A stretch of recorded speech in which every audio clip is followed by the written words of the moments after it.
Empezamos con la grabación y... Recording in progress.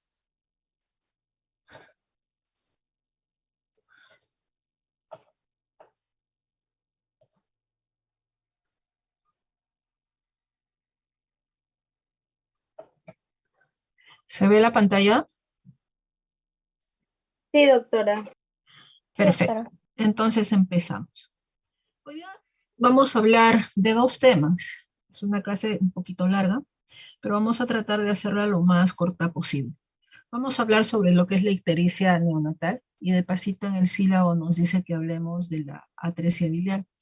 Entonces vamos a hablar de ambas cosas.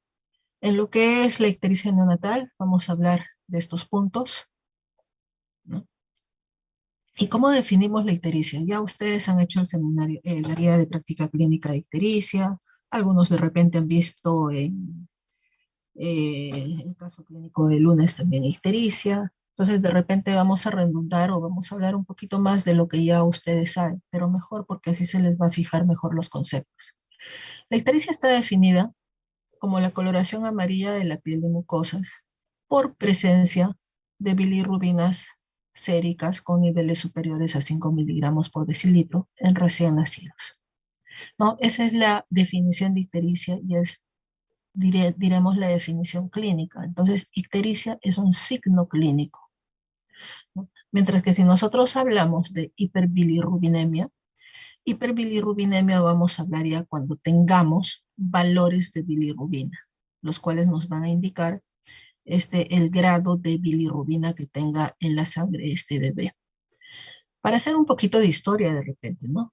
Entonces, se habla de ictericia cuando la concentración de bilirrubina aumenta. Sabemos que la bilirrubina se deposita en la piel y el tejido subcutáneo, produciendo ese famoso signo clínico de color amarillo de la piel. Miren, en 1913, Kinderbank decía, ¿no? Está bien establecida la correlación entre la concentración de bilirrubina total sérica y la intensidad ictericia. En 1952, ¿no? Habla, no sé cómo se pronuncia esto, pero diremos Allen, ¿no? El avance mayor de la ictericia fue conocer que la bilirrubina podría ser tóxica y se relacionaba a su concentración y el tratamiento, ¿no? En esa época hacían probablemente mayor cantidad de sanguinotransfusiones que de fototerapia, porque los equipos aparentemente todavía no existían mucho. Entonces, se están hablando pues de esta ictericia desde hace mucho tiempo, diremos. Se sabe que es uno de los signos clínicos más observados en recién nacidos. No, esta literatura habla de que ocurren aproximadamente 2/3 de todos los recién nacidos en la primera semana de vida, alcanzando un pico máximo a las 48 a 72 horas de vida en los a término y a los 4 a 5 días en los prematuros. Literatura actual habla de que hasta el 80% de todos los recién nacidos van a ser algún grado de ictericia. ¿Qué nos interesa más de esto? Evidentemente, si esta ictericia produce complicaciones en el bebé, porque vamos a hablar de un grupo grande de bebés cuya ictericia va a ser fisiológica o de repente mal llamada fisiológica, como decía el profesor Avery por ahí, mejor sería llamarla una ictericia del desarrollo, porque es el mismo desarrollo del bebé el que va a producir este aumento de bilirrubina y por ende esta coloración amarilla de la piel. ¿Cómo se debe evaluar la ictericia en los recién nacidos? Ya que si sabemos que los niveles altos de bilirrubina son dañinos, ¿en qué casos veremos y diremos la posibilidad de tratamiento, hospitalización, etcétera? Acá hay un trabajo, por decir, de 1941, que hablaban de que la variación de la percepción del ojo humano es diferente y probablemente mi ojo vea diferente al de ustedes. Acá tenemos 2 niños, ¿no? Donde de repente uno está casi nada de ictericia, el otro sí, pero a veces hasta el color de la piel hace que nos equivoquemos evaluando quién tiene más ictericia que el otro, ¿no? Para evaluar a nuestros bebés, tenemos que tenerlos totalmente descubiertos. Evidentemente con un ambiente bien iluminado con luz natural, no luz artificial. Sabemos que esta ictericia progresa en sentido cefalocaudal, o sea, primero deberé buscar ictericia a nivel de escleras, de cara, después seguirá tórax, abdomen, miembros, etc. No me voy a ir de frente a buscar en miembros inferiores o superiores, porque probablemente estén blancos, pero de repente mi bebé tiene una ictericia hasta muslos, ¿no? Y de acuerdo a la escala de Kramer, al inicio nos puede ayudar para más o menos ver qué cantidad de bilirrubina está teniendo este bebé. La mayoría de los casos dijimos que la ictericia era benigna, por eso le llamaban fisiológica. Pero ¿por qué nos preocupamos tanto, dijimos? Porque puede producir toxicidad. Por eso es que se debe monitorizar los casos de riesgo. Sabemos que en el adulto, para apreciar ictericia en un adulto, basta con que tenga 1 miligramo por decilitro de bilirrubina en la sangre, mientras que en el neonato, para poder apreciarlo, como mínimo debe tener 4 o 5. Y recordemos bien esto. Si recordamos bien cómo es el metabolismo de esta bilirrubina, podemos ver en qué nivel se está produciendo el problema de repente cuando veamos la patología, ¿no? Se sabe que el 75% de bilirrubina surge del catabolismo de los glóbulos rojos en el sistema retículo endotelial. Solamente un 25% entonces va a ser producida por una eritropoiesis inefectiva, ¿no? Que puede estar a nivel de médula ósea, hígado, etc. Esta bilirrubina o este catabolismo, diremos, hace que aparezca la biliverdina, que por una enzima, que es la hemoxigenasa, y luego la bilirrubina reductasa, pasa a ser bilirrubina que transcurre en el torrente sanguíneo, que circula en el torrente sanguíneo. Esta bilirrubina es la famosa bilirrubina indirecta o libre, diremos, ¿no? Esta bilirrubina, a través del torrente sanguíneo, llega hasta el hígado. Normalmente debe circular en el torrente sanguíneo unida a la albúmina. Evidentemente los recién nacidos no tienen mucha cantidad de albúmina.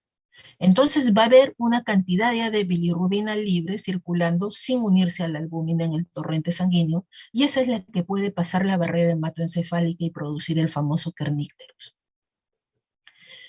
Al llegar al hígado, le reciben las famosas proteínas X e Y, que serían las ligandinas, que mismas chaperonas le llevan donde el novio, que es el ácido glucurónico, para producirse la glucoronización de esta bilirrubina en el retículo endoplásmico liso y pasar a ser bilirrubina directa, ¿no?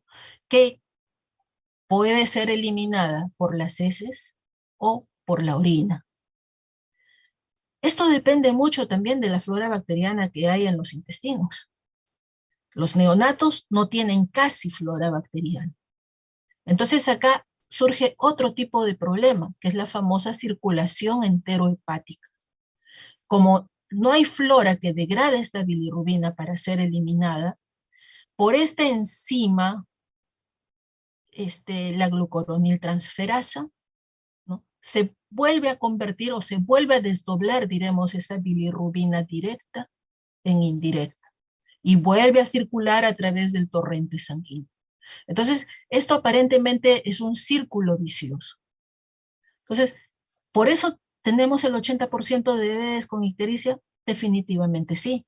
Ya por todo este ciclo del metabolismo, diremos, y también recordar que la vida media de los glóbulos rojos en los recién nacidos es menor que en el adulto. Si en el adulto es de 120 días, en el atérmino puede llegar a ser 80, 90 días, y en el pretérmino mucho menos todavía, 70 a 80 días. Entonces, hay varios mecanismos por los cuales va a haber aumento de bilirrubina sanguínea en nuestros neonatos y por ende mayor cantidad de bebés con ictericia. ¿Cuáles son los factores predisponentes entonces que ya hemos estado hablando, ¿no? Mayor número de eritrocitos, menos tiempo de vida media del glóbulo rojo, los eritrocitos envejecidos, mayor circulación enterohepática, escasa flora intestinal, función hepática insuficiente, Y si le agregamos traumas obstétricos, de repente un hematoma, va a aumentar más este problema, y la supresión de la dependencia placentaria. Entonces, esta hiperbilirrubinemia, vamos a decir, que se puede clasificar en 3 grupos y de acuerdo al factor desencadenante. Se puede producir por una producción incrementada, por disminución de la captación y conjugación, o por disminución o dificultad de su eliminación. Si hablamos por aumento en la producción de bilirrubinas, ahí están las causas principalmente hemolíticas, como son las incompatibilidades sanguíneas, llámese el factor OABO, ¿no? Defectos enzimáticos de los eritrocitos, porque últimamente está tomando más cabida la deficiencia de la glucosa 6-fosfato deshidrogenasa, defectos estructurales de los eritrocitos, las mismas infecciones y la sepsis neonatal. Pero también hay causas no hemolíticas, como son los traumas obstétricos, los famosos cefalohematomas, hemorragias, sangres digeridas, etc. La policitemia, ¿no? Aumento de la circulación enterohepática que se puede ocasionar por un ayuno prolongado o por una ingesta oral deficiente. Ahí entraría, por decir, el grupo de la ictericia por lactancia materna, ¿no? Etc. Si hablamos de disminución en la captación y conjugación, ¿no? Tenemos el síndrome de Gilbert, de Crigler-Najjar, el hipotiroidismo, hipopituitarismo, etc. Y si hay dificultad o disminución en la eliminación, ¿no? Las causas más frecuentes están las infecciosas, la obstrucción biliar, problemas metabólicos como las metabolopatías, ¿no? La lactosemia, hipotiroidismo, anomalías cromosómicas, etc. Este es el último, si ven, es el Pediatrics de este mes, de septiembre del 2022, ¿no? Y este cuadrito debemos de recordarlo bastante, que son los factores de riesgo que pueden hacer de que nuestra hiperbilirrubinemia sea significativa y probablemente requerirá este exsanguíneo transfusión. Y ahora la Academia Americana de Pediatría está tomando mucho interés de repente para ver el tipo de tratamiento que vamos a dar a estos factores de riesgo, como es la edad gestacional baja, ¿no? La ictericia en las primeras 24 horas de vida, ¿no? Una bilirrubina transcutánea o sérica, ¿no? Antes del alta, ¿no? Que nos hable también de que probablemente requiera fototerapia, ¿no? Cualquier causa de hemólisis, ¿no? Como lo ven ahí, fototerapia después del alta, diremos, también ir observando eso. Algún familiar, algún hermano que tenga también o que haya recibido fototerapia o exsanguínea transfusión, ¿no? Historias familiares o genéticas, ¿no? Incluyendo esta deficiencia de glucosa 6-fosfato deshidrogenasa, la leche materna exclusiva, ¿no? Pero que sea administrada en forma subóptima, diremos. Traumas obstétricos, como cefalohematomas, ¿no? El síndrome de Down, y los hijos de madres diabéticas que son macrosómicos, ¿no? Estos factores de riesgo debemos recordar para ver a qué tabla nos vamos a ir luego para el tratamiento. La ictericia entonces se clasifica en 2, en fisiológica, o llamada ictericia del desarrollo mejor, y en ictericia patológica. La fisiológica se desarrolla en la primera semana de vida, alcanzando su pico máximo en el 5.º día, y puede persistir hasta 4 semanas, fíjense. Generalmente este tipo de ictericia no requiere de ningún tratamiento, mientras que la patológica se origina o se desarrolla en las primeras 24 horas de vida, que tienen un aumento progresivo de ictericia, siendo las causas más comunes las isoinmunizaciones de factor y de grupo, y los valores de bilirrubina generalmente son mucho más altos que la fisiológica. Acá tienen el cuadrito para ir diferenciando. Este último que habla de que la bilirrubina total menor de 15 en la fisiológica, no necesariamente. Puede ser incluso un poco más alto. Tenemos otro grupo de bebés que hacen ictericia, que es secundaria a inadecuada técnica de lactancia materna. Esta es bastante frecuente y se presenta en forma temprana por la incorrecta técnica de lactancia. Entonces, ¿qué vamos a tener con esto? Mi bebé va a tener más pérdida de peso, puede venir deshidratado incluso. Y dijimos que esta ictericia se producía aún más por aumento de la circulación enterohepática. Cuando la madre de repente tiene horarios rígidos para dar de lactar a su bebé y no a demanda, entonces va a haber deprivación calórica, ¿no? Y va a haber disminución en la frecuencia y el volumen de la alimentación. Sí, el ayuno prolongado puede llevar a estreñimiento, evidentemente también a pérdida de peso y deshidratación. Además sabemos que tiene escasa flora intestinal, entonces mayor actividad de la beta-glucuronidasa, que va a hacer que aumente la circulación enterohepática. Y se diferencia, hablábamos de ictericia por mala técnica de lactancia materna. Ahora vamos a hablar de la ictericia secundaria a la leche materna. Es frecuente también, pero es más tardía y no tiene una patogenia definida. Se postula de que puede haber ácidos grasos o beta-glucuronidasa en la leche materna que va a inhibir el metabolismo normal de la bilirrubina. Esta ictericia puede persistir, miren, por 3 a 10 semanas, y estamos hablando hasta la etapa de lactante, ¿no? Ustedes me dirán, ¿le suspendo la lactancia materna? ¿Le suspendo la leche materna y le doy fórmula? Evidentemente, si yo le suspendo y le doy fórmula, esa ictericia va a desaparecer inmediatamente. Pero no es lo ideal, porque el mejor alimento para el bebé es la leche materna, ¿no? Entonces, que dure, que pueda persistir, no nos va a ocasionar ningún problema. Pacientes de riesgo, ya hemos estado hablando, prematuros, ¿no? Menores de 2.000 gramos, ¿no? Con bilirrubinas de más de 24 en las primeras 24 horas, ictericia en las primeras 24 horas, incompatibilidades de grupo de factor. Entonces, en el cuadro clínico que vamos a encontrar, ictericia, puede haber baja de peso, fiebre, irritabilidad, podemos encontrar un cefalohematoma o hepatosplenomegalia, petequias, ¿no? Y si es de repente una ictericia obstructiva, coluria, acolia. ¿Qué exámenes de laboratorio debemos pedir? Si nosotros, ante una sospecha de una isoinmunización de factor, la madre se supone que ha acudido al control prenatal, le han hecho un test de Coombs negativo, que eso lo vamos a hablar más, un test de Coombs indirecto, eso lo vamos a hablar mañana, con más amplitud, diremos. Le hicieron su test de Coombs indirecto y sale positivo. Ni bien nace el bebé, debemos de pedir estos análisis, que también son llamados las pruebas de cordón, ¿no? ¿Qué pediremos? Grupo sanguíneo y factor, bilirrubinas totales y fraccionadas, hematocrito, recuento de reticulocitos y test de Coombs directo, ¿no? Entonces, ante una sospecha de hemólisis, siempre pidan, por favor, estos 5 análisis de sangre. Me dicen los bilirrubinómetros transcutáneos. Sí nos ayudan para medir la ictericia, para ver más o menos cuánto está en el valor. Son baratos y son bastante útiles en el screening de los neonatos que requieren de análisis de laboratorio. ¿No? Si su bilirrubina está por encima de 14, ¿no? Es preferible pedirle un análisis de sangre posterior.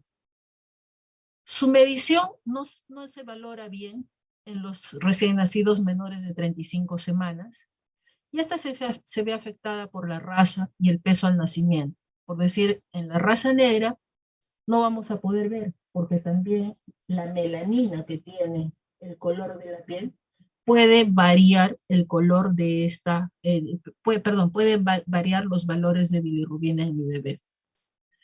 Y evidentemente tampoco son útiles cuando ya el bebé está en fototerapia. Hay otro grupo de bebés y que siempre nos va a preocupar, son los prematuros. ¿Qué pasa con la ictericia en estos bebés? Sabemos que los prematuros tienen mayor inmadurez en las distintas fases del metabolismo de la bilirrubina. Tienen más factores de riesgo para toxicidad del sistema nervioso. Y en los prematuros no hay rango de seguridad con respecto a toxicidad. Acá vemos, ¿ves? es más frecuente, es más severa y más prolongada que en los recién nacidos en término. Existen varios esquemas de manejo, pero no hay un consenso claro hasta ahora. ¿No? Por decir acá, en la Universidad de Chile utiliza, ya sea para fototerapia como para exsanguíneo transfusión, diferentes valores de acuerdo al peso del bebé. Entonces, ¿qué debemos hacer con nuestros bebés? Bebé con ictericia. Tendremos que investigar cuándo apareció esa ictericia. ¿Qué factores de riesgo asociados hay? ¿Cuáles son los signos de enfermedad subyacente? ¿Y cuáles serían los diagnósticos diferenciales? Si mi bebé, ya le investigué todo esto, y es un bebé a término sin factores de riesgo, estará en el riesgo bajo. Si es un recién nacido a término, pero Doctora. con factor... Sí, hija. Dime. Sí, doctora, disculpe. Por momentos su audio se está poniendo así como si estuviera hablando lejos. No sé si es que pudiera de repente acercar un poco más su micro, por favor. Wow, ya, no se preocupe. Muchas gracias, doctora. Si es un recién nacido a término con factores de riesgo, ¿no? Está entre una edad entre 35 a 38 semanas, o es 35 a 38 y sin factores de riesgo, perdón, estaría en un riesgo medio o moderado. Y si tiene una edad gestacional entre 35 a 38 y otros factores de riesgo, se encontraría en el riesgo alto. Y esto lo vamos a ver bien también en el famoso normograma de Bután. ¿Qué vamos a hacer con el tratamiento? ¿Cuál va a ser el objetivo principal? Evidentemente, evitar la neurotoxicidad. Entonces, como principio general, va a ser importante mantener una buena hidratación, ya sea vía oral o vía endovenosa. Habrá que hacerle una adecuada observación al bebé y hacerle un adecuado seguimiento. En los casos que requieran, se indicará fototerapia, ¿no? Exsanguíneo transfusión o inmunoglobulina, que cada vez se está utilizando menos. Hablamos de la fototerapia. Como mecanismo ya saben que tiene dos tipos de mecanismos. El principal de repente es la fotooxidación. ¿Qué quiere decir? Cambio de configuración y estructura de los isómeros de la bilirrubina para ser excretados por la vía biliar y urinaria en menor grado. Es mejor la luz azul, se dice, con una longitud de onda entre 460 a 490 nanómetros. No usar más de 490 porque puede producir quemaduras. A una distancia entre 15 a 20 centímetros. ¿Qué efectos adversos va a tener esta fototerapia? Evidentemente va a aumentar las pérdidas insensibles. Puede producir hipertermia si lo ponemos muy cerca. Si no protegemos esos ojos, nos va a producir daño retiniano. También aumento del tránsito intestinal. ¿No? Y acá nos vamos a detener un poquito. El normograma de Butani nos ayuda para identificar a nuestro bebé en qué zona de riesgo se encuentra de acuerdo a los valores de la bilirrubina. Un bebé, por ejemplo, yo tengo un bebé que tiene 48 horas de vida. Le encuentro ictericia de repente hasta tórax, le pido un dosaje de bilirrubina y se encuentra de repente en 10. Yo voy 48 horas, está acá, 10 de bilirrubina, mi bebé está en una zona de riesgo intermedio bajo. ¿Qué me quiere decir eso? Que probablemente mi bebé ahorita no requiera de tratamiento alguno, de fototerapia, ni siquiera de fototerapia, pero sí requiere de que lo vaya observando, porque esto puede seguir aumentando y en el transcurso de las horas puede llegar inclusive a la zona de alto riesgo. Entonces, para evitar esa neurotoxicidad, lo que yo tengo que hacer es ir observando después de ubicar en qué zona de riesgo se encuentra mi bebé. Si se encuentra en la zona de riesgo bajo, o no zona de riesgo, podría decir yo, o sea, debajo de la línea de abajo, diremos, probablemente no requiera de nada. Pero si ya está en intermedio bajo y más en zona intermedia alta, a ese bebé lo tenemos que observar más y de acuerdo a las tablas vamos a ver si le corresponde o no le corresponde realizarle fototerapia o exsanguíneo transfusión. Esta es la última tabla que ha salido y que se basa en relación también a la edad gestacional de nuestros bebés para ver si les corresponde o no fototerapia. Entonces, fototerapia vamos a dividir en dos tablas.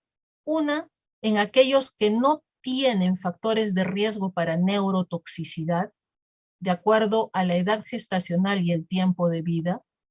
Y la otra tabla va a ser para aquellos bebés que sí tienen factores de riesgo para neurotoxicidad. Haremos un ejemplo. Y ojo que las tablas de la Academia Americana, si ven, están en miligramos por decilitro. Por decir, yo tengo un recién nacido de un día de vida, ¿no? Que tiene una bilirrubina una edad gestacional de 39 semanas y tiene una bilirrubina de 10. Me voy un día, 24 horas, ¿no? 39 semanas veo que es la anaranjadita, ¿no? Es la de acá. Entonces me voy 24 horas, digo bilirrubina de 10, no hay ningún problema, no requeriría de fototerapia.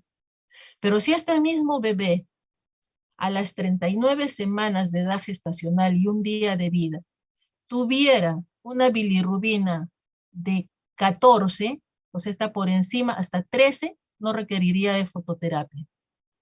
Pero si tiene más de 13, ya hay que indicarle a ese mismo bebé fototerapia, ¿no? Algo parecido es en bebés que tienen factores de riesgo de neurotoxicidad. Ese mismo bebé, miren, de 39, acá ya hablan solamente de mayores de 38 semanas. No, pero ese mismo bebé mayor de 38 semanas, con ese 10 que hablamos, no requeriría todavía fototerapia con factores de riesgo, pero con menos 10.5 más o menos ya requeriría de fototerapia. Entonces, recordar siempre estos factores de riesgo para hay una hiperbilirrubinemia significativa, porque de acuerdo a eso vamos a ver si usamos esta tabla que es con factores de riesgo o esta otra que es sin factores de riesgo. Las guías NICE del Reino Unido, de Inglaterra, también han postulado, y estas nos ayudan principalmente en los prematuros, porque si ven estas guías de acá, son para bebés mayores de 30, mayor o igual a 35 semanas de edad gestacional. ¿Y qué pasa con nuestros prematuros? Decimos, ¿qué hacemos? ¿No? Ahí nos ayuda un poco más las guías NICE, pero con un gran problema, que no nos habla de factores de riesgo, ¿no? Nos puede hablar del resto, pero no de factores de riesgo, ¿no? Acá tenemos, por decir, un recién nacido de 37 semanas, ¿no? ¿Con qué valores vamos a colocarle de acuerdo al tiempo de vida a fototerapia y con qué valores exsanguíneo transfusión en ese mismo tiempo de vida? Solo que las guías NICE están desarrolladas con micromoles por litro, no con miligramos por decilitro. ¿Qué tenemos que hacer entonces? Si tenemos miligramos por decilitro, multiplicaremos por 17.1 y nos sale el valor en micromoles por litro. Estas también nos podrían ayudar en los atérminos, acá hay el de 38 semanas, ¿no? Pero principalmente las estamos usando más para los prematuros, menores de 35 semanas. ¿Qué disminución de bilirrubina sérica se puede esperar con la fototerapia? Evidentemente dependerá de la causa y las condiciones clínicas del paciente. Si los niveles de bilirrubina están muy altos, por ejemplo, más de 30, ¿no? Será necesario mejor usar fototerapia intensiva. ¿Qué quiere decir? Las de doble pared. De frente y por la espalda también por último, o a los costados. Con esta fototerapia puede bajar hasta 10 miligramos en unas cuantas horas.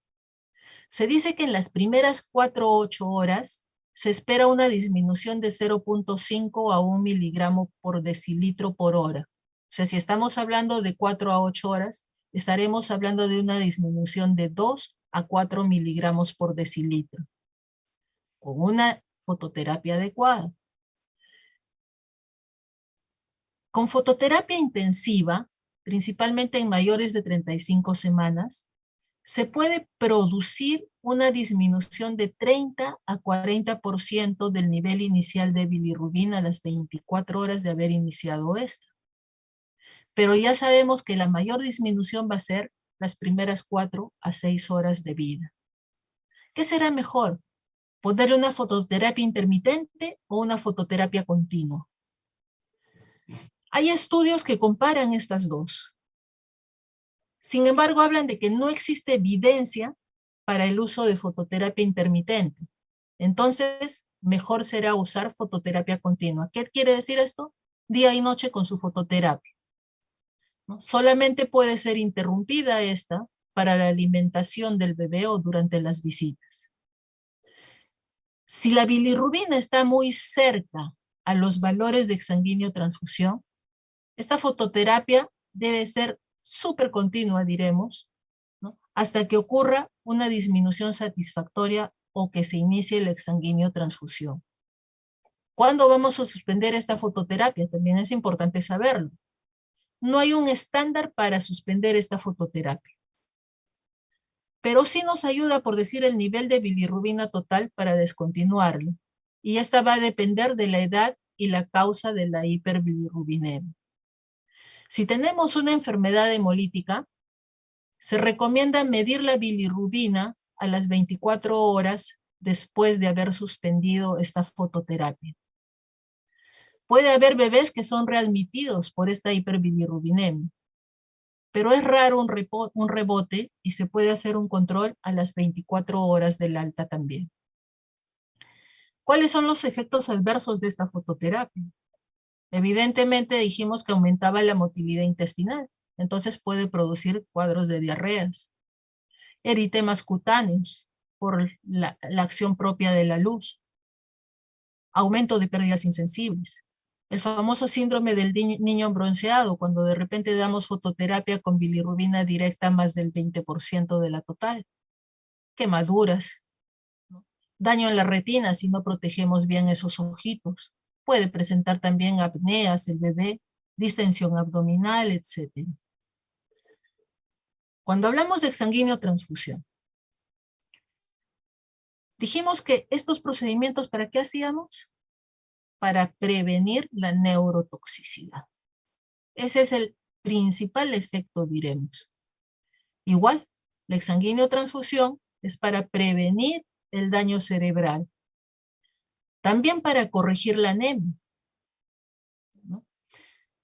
Para remover los anticuerpos maternos de la sangre del bebé. ¿Y con qué volumen voy a hacer yo? Se recomienda realizar con el doble de la volemia de mi bebé. Al utilizar el doble de la volemia, ¿qué voy a hacer yo? Voy a remover hasta el 87% del volumen sanguíneo de mi bebé.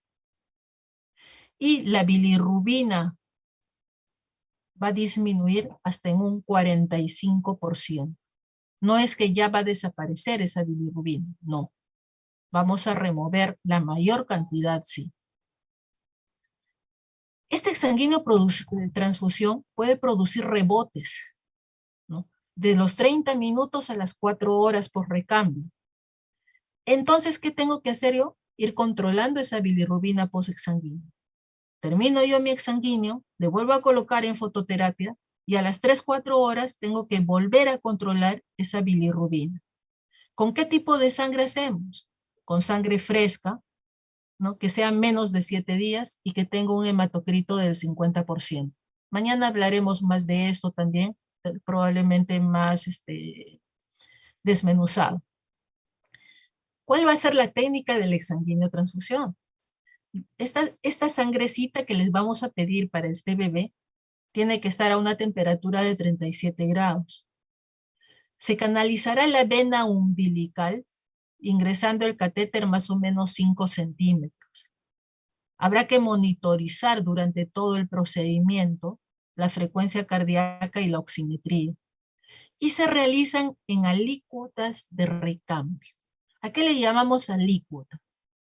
A la cantidad de sangre que yo le saco al bebé, esa misma cantidad de sangre yo tengo que reponérsela de la bolsa, ¿no? Se calcula aproximadamente como el 0.7% del peso. Por ejemplo, mi bebé pesa 3 kilos. ¿Cuánto de sangre le voy a sacar por vez? Multiplico 7 por 3, 21. 21 cc. Mejor lo redondeo, 20 que trae la jeringa. Entonces mis alícuotas van a ser de 20 en 20. Cada vez que saco sangre y cada vez que meto la sangre, ¿no? Debo demorar aproximadamente 1 minuto, como mínimo, ¿no? Para evitar cambios en el bebé. Y se recomienda que cada 100 cc de recambio se deberá administrar 1 cc de gluconato de calcio al 10% para evitar la hipocalcemia. Sabemos que la sangre con la cual estamos haciendo el recambio es una sangre citratada, ¿no? Con poquísima cantidad de calcio. Por eso es que hay que administrarle calcio a este bebé cada 100 cc. Al terminar la exsanguíneo transfusión, que debe durar aproximadamente de 45 minutos a 1 hora, pediremos nuevo control de bilirrubinas, un hemocultivo por si acaso por ahí, electrolitos para ver cómo están, ¿no? Al inicio del exsanguíneo y al finalizar la exsanguíneo transfusión. También la Academia Americana ahora propone nuevas guías, ya sean con factores de riesgo de neurotoxicidad o sin factores como es en esta tabla, de acuerdo a la edad gestacional y el tiempo de vida de nuestros bebés. ¿No? Acá están con factores de riesgo, acá sin factores de riesgo. Las guías NICE también nos hablan de estas exsanguíneo transfusiones. Acá tenemos un bebé donde se le ha canalizado a través de la vena umbilical, ¿no? Y se está procediendo a hacer el procedimiento. ¿Cuáles son los riesgos de esta exsanguíneo transfusión? Evidentemente son difíciles de cuantificar, ¿no? Ya que cada vez se realizan menos. Yo me acuerdo que cuando recién ingresé al hospital, teníamos un promedio de 5 exsanguíneos semanales más o menos. Si hablábamos de mensuales, teníamos un promedio de 20 exsanguíneos transfusiones. Les cuento que ahora habrá pues 2, 3 al año. ¿Por qué? Porque los equipos de fototerapia modernos con los que contamos han disminuido todo este tipo de procedimientos. Puede haber muerte asociada a la exsanguíneo transfusión. Se hablaba de que 3 de cada 1000 exsanguíneo transfusiones se morían. Aunque en mayores de 35 semanas aparentemente sanos, el riesgo era menor.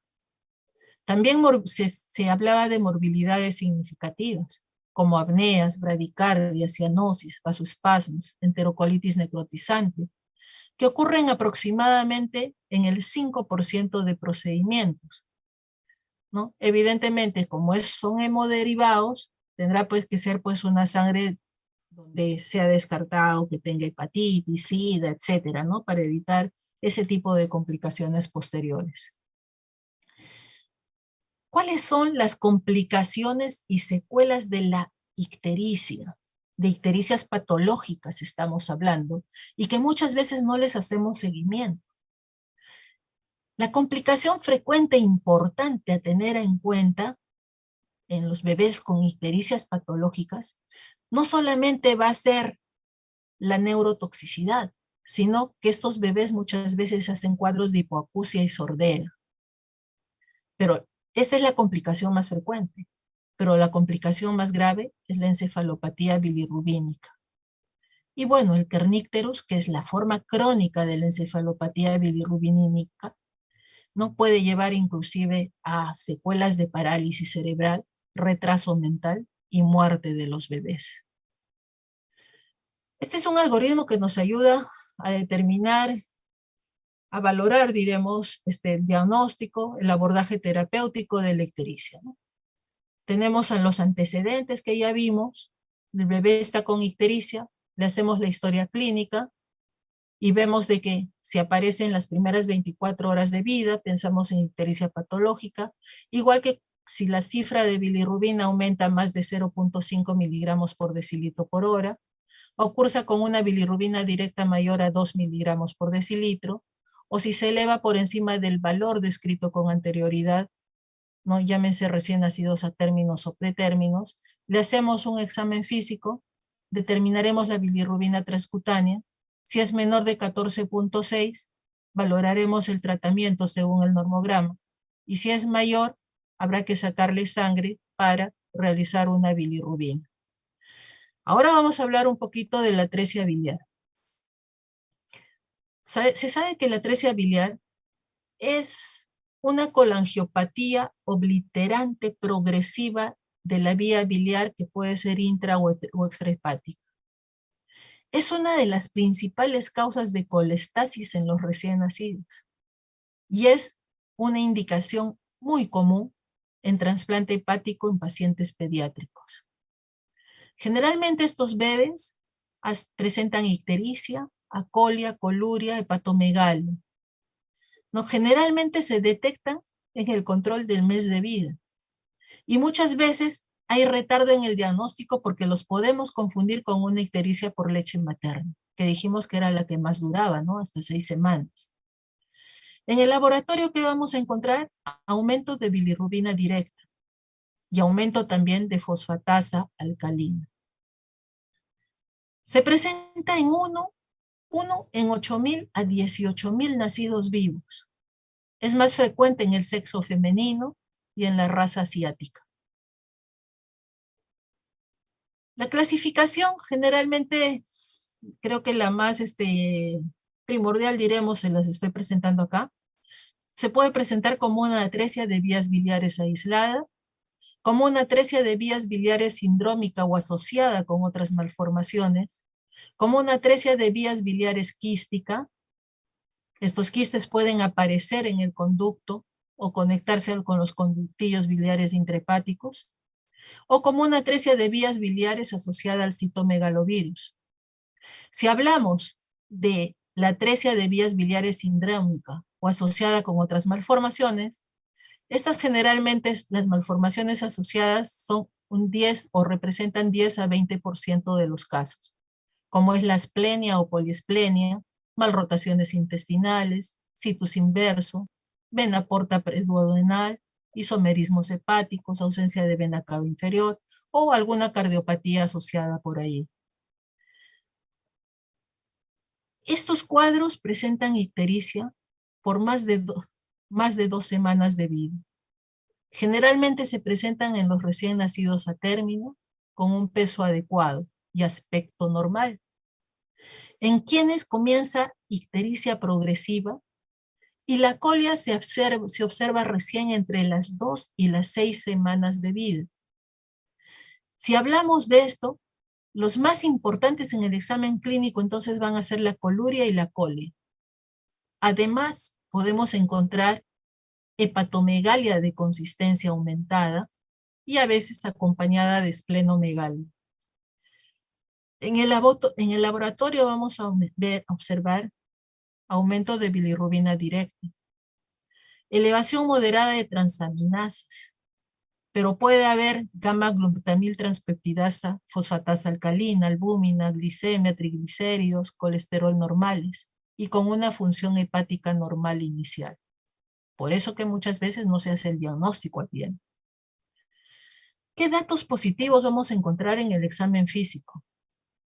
Piel y mucosas ictéricas, coluria, acolia, y puede haber discreta o moderada hepatomegalia o esplenomegalia, y puede o no puede haber ascitis.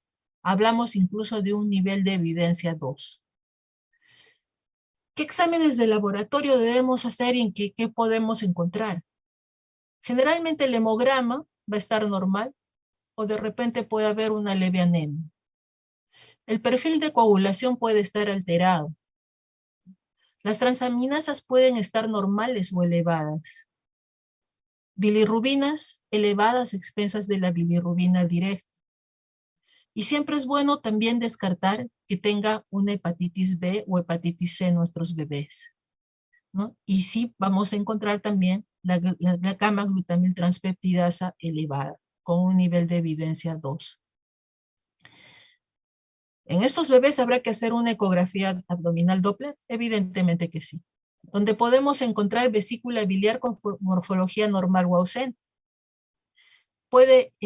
Este es el que nos da aparentemente el diagnóstico de la atresia, que es el signo del cordón triangular, que es un cordón fibroso a nivel del hilo hepático de marcada densidad ecogénica.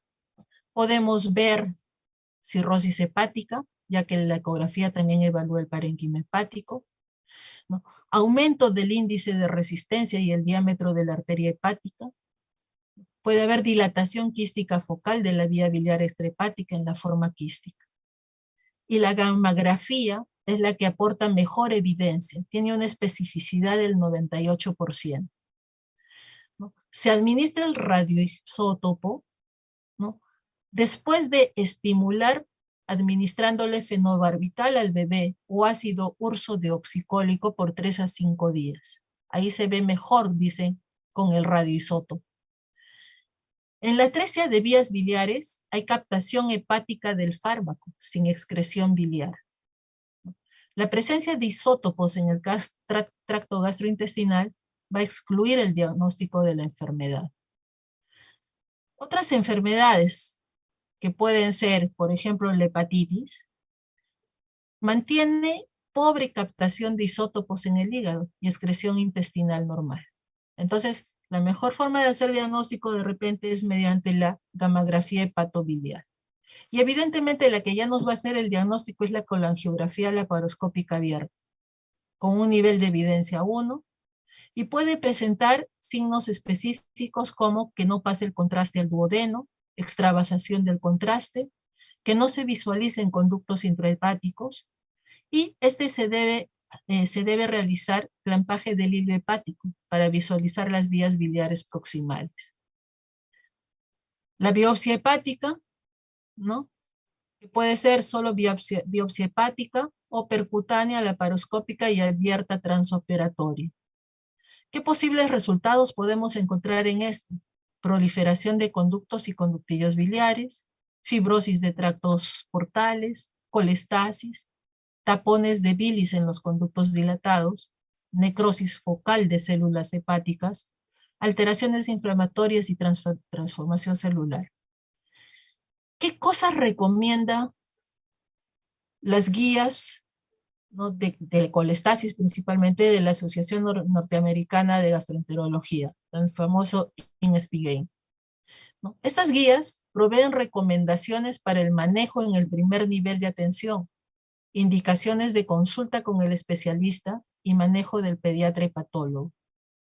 La meta va a ser siempre la detección precoz y el diagnóstico eficiente, porque de eso va a depender el pronóstico. No hay una prueba de tamizaje que nos pueda predecir que el lactante va a desarrollar colestasis, evidentemente. Y la recomendación es que cualquier recién nacido que presente ictericia a las 2 semanas de vida debe ser evaluado con la determinación de bilirrubina directa. Entonces, cuando hay sospecha de una atresia biliar, ¿qué se debe hacer? Una colangiografía intraoperatoria para su confirmación. ¿Seguido de qué? De una portoenterostomía u operación de Kasai, ¿no?, que es la única posibilidad terapéutica para restablecer el flujo biliar. Si hay fracaso, lo único que le va a salvar a este bebé es un trasplante hepático. El pronóstico, miren, si el hígado se mantiene nativo, la supervivencia a los 5 años va a ser de 30 a 50%. El 20% van a sobrevivir después, más allá de los 18 años con hígado nativo. ¿Qué complicaciones tiene la cirugía de Kasai? Colangitis ascendente. En las primeras semanas post-cirugía, dolor abdominal, fiebre, elevación de reactantes de fase aguda de la inflamación, transaminasas y aminotransferasas. Puede también complicarse con una hipertensión portal que se manifiesta rápidamente con esplenomegalia y varices esofágicas. Entonces es un cuadro bastante delicado que nos puede llevar inclusive a la muerte del bebé. Entonces, ¿qué hacer ante un bebé que esté ictérico? Confirmar primero el diagnóstico de colestasis. Y pensar siempre en la atresia de vías biliares, ya que aunque no sea una enfermedad muy frecuente. Este diagnóstico debe ser rápido, ya que es una urgencia quirúrgica. Bueno, ya terminando, antes que nada debo decirles que la preparación es la llave del éxito. Entonces, a seguir estudiando, chicos, a seguir preparándonos y a seguir mejorando la medicina y en este caso la salud neonatal. Si hay alguna pregunta.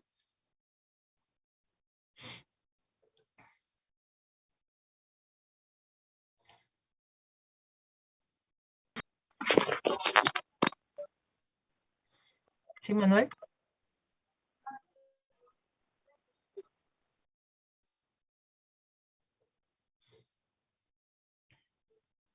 ¿No hay preguntas? Entonces, Eliana, por favor, no te olvides siempre de la asistencia.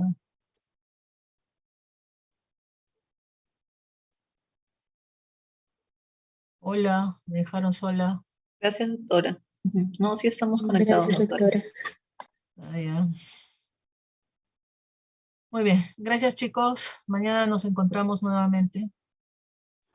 Gracias, doctora. Buenas tardes. Gracias, doctores. Gracias, doctora.